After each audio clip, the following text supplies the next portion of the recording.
suspicion. There it is. Episode 4. That was a banger. Listen. Episode 3 and 4 are banger episodes. I have no doubt that episode 5 is going to be another one, right? Episode 4, I liked it. Because, listen, we need more chapters where these two are talking, right? It's kind of, like, I won't say it's boring when they're not talking, Shiyun and Hildy. But, you know, like every game's first story, or first, like, intro chapters, episodes like 1 and 2 kind of stunk. Kind of boring, like nothing's actually happening. It's kind of establishing, and because of that, it's boring. But this one, this one is episode 3 and 4, kind of like picking it up. But now we got Counterside, eh? What a game! What a game! What do we learn? There's a lot of double crossing. I'm not sure how I feel about all the double crossing and a lot of the fucking just like the villains having like an immediate backup. I'm not sure how that. It kind of just defeats the purpose of, like, any kind of, like, plan that the main characters have. If the villains always have, like, some sort of backup. I feel like the main characters haven't accomplished anything in the first 4 chapters. Like, no feat has been accomplished, you know what I mean? As much as that sounds weird, if you look at examples of, like, other animes, just because this is an anime game, you just look at it in, like, one that I know of, is, like, even in Naruto, like, they accomplish things, like, very small things. Like, they accomplish very small things, even though in the grand scheme of things, they don't accomplish anything until the end of Naruto. Like, in the first season of Naruto, they accomplish something. And it feels like an accomplishment, whilst I don't feel like they've done, like, the main characters, I feel like anything they've done is like an accomplishment. It all feels like everything has backfired and failed. Right? I just don't feel like anything's happening. Even the admin got more plans? Admin schmadmin, he's barely in the story, I'll be honest with you. I don't really look at him as, like, even a character at this point. I'm looking at this in a more broader sense of just the actual characters that are prominently in the story. It just doesn't feel like they're accomplishing anything. Like, you know, just a full small spoil, like, not spoilers, but, like, when Naruto, in the first season of Naruto, when Kabuto and Orochimaru just, like, kind of siege the village, and, like, everyone, like, kind of does something there. The defeat of Orochimaru there is like a small accomplishment that like the characters can actually revel in. Although it doesn't defeat Orochimaru in the longest run because the man's fucking immortal or whatever. It still is like an accomplishment in its own sense because the villains are like pushed back and the main characters achieve something. Whilst in all 4 of these first chapters, I just don't feel like, from what I remember, the main cast has like always the end of the chapter has always ended with the main cast running away or being weakened, right? It's always ended with the villains on the up and the main characters on the down. And I just kind of don't really see the point of that. I don't really necessarily find that overly interesting. Because in the long run, obviously at the very final chapter of the game, that's going to be 10 out of 10. Because you're like, oh shit, they finally did it. But I think as you're playing it, it's kind of fucking boring. Like, I want to get a dub one time in my life, you know what I mean? If I'm not going to get a dub through gacha, at least give me a dub through the story.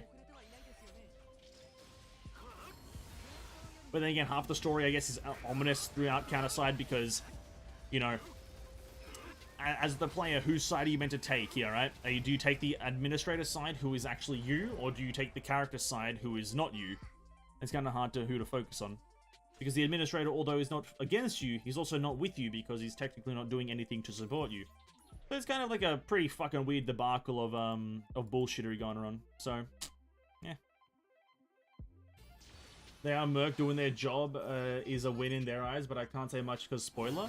I just have to disagree with that because, like, we're, like, sure, you can technically say we're mercenaries, but you could also come up with an excuse for anything, right?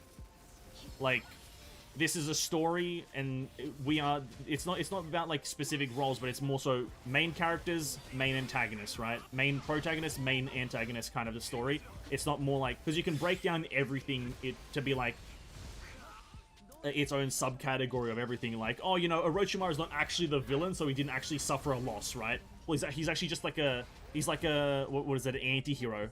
He's an anti-hero, so he didn't actually lose there, right? So you can actually kind of twist everything to sound good in some ways, but if you look at it a bit more blatantly, if you will, if that's the right word, it's pretty dull.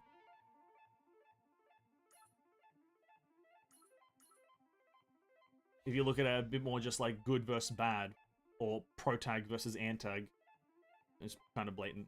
Or kind of bland, sorry, bland. That's a better word. I think we'll stop for Counterside for today. The chapter, episode, whatever it is, 3? No, 4. Sorry, no, 4. Episode 4 was great. I really liked it. I really liked episode 4. We'll do episode 5 maybe another time. I'm not sure exactly. I don't want to put a date in it because Counterside is one of these games that it's like, so far, it's been a great experience, but there's really, for me personally, not a hook. There's not a massive hook. It's like, there's not something that wants me, that has me wanting to play every single day. I think a big reason for that is because I've joined not on the launch of the game and a few other factors. So the game has been really, really great as an experience, but it's kind of like reading. And I saw a comment about this on when we watched the PBs for the game, right? The comment essentially saying that it's a very much like a Oh, hello! I didn't know this stuff existed. What is this? Okay, I had no idea this stuff existed.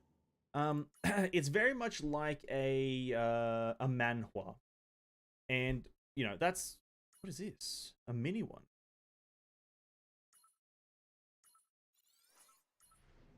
Oh, this is getting her then like level. Oh, I see. I had no idea this stuff was like a thing. It's like a manhwa. It's not like an exceptional manhwa. I'm not a massive fan of the story, at least the certain story nodes. But it's fine. Like, it's so far been a fun experience. The character design is probably what its like strongest part, like in my opinion. Character design, everything else is kind of okay. We'll definitely come back and at least finish off this first part of the story because it's obviously been left on a massive cliffhanger. So I'll come back eventually. But I don't want to put a date in it as like well, I don't know when I'll want to do that. I want to play other games. I want to try other gacha games. So Counterside has been an interesting one. Overall, it's been positive though. Overall, it has been great. I've enjoyed it. But also at the same time, it's a lot of things happening. Like, half the shit in this inventory, I could not name you what they do.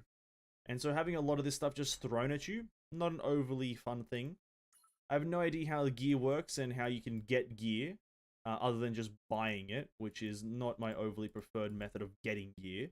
In general, figuring out what, like, the game has been quote-unquote power prepped by just awakened characters, so if you don't have certain awakened characters, or certain rearms per se, which you can grind eventually, can prove to be not useful if you don't have them, I guess.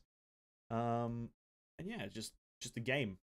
It's just a gacha game in the space, right? I feel like the game, put it in, for lack of a better way, the game falls into this area of it's a good game, it's a good gacha game, and it's your reason to continue playing it falls down to this, right? It falls down to this.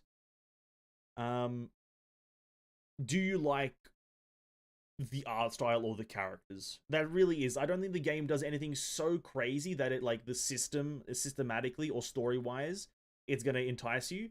I think it's just like it's a good game that exists, and the reason that you'd really play it is because you like the character design, and then the story and everything else there is like it's nice to have, right? We're gonna log out of Counterside for now, and we'll be back in Counterside. I don't know if I'll play it daily. Listen, I've got other games that I'd love to try playing. We've got a massive list of gacha games, as we all know. I have a list of gacha games that I do want to give a try. And here's the thing: I think I've given Counterside a fairly decent go. I've experienced the game enough to kind of feel like I've grasped it, and here's the thing: it's a solid 7, probably solid 7 out of 10. It's a game that if you like the art style, you'll play, and if you like the characters, you'll play. I don't think anything else is super enticing. Solid 7, like that's what I'll give it for now. I've liked it, but that's about it.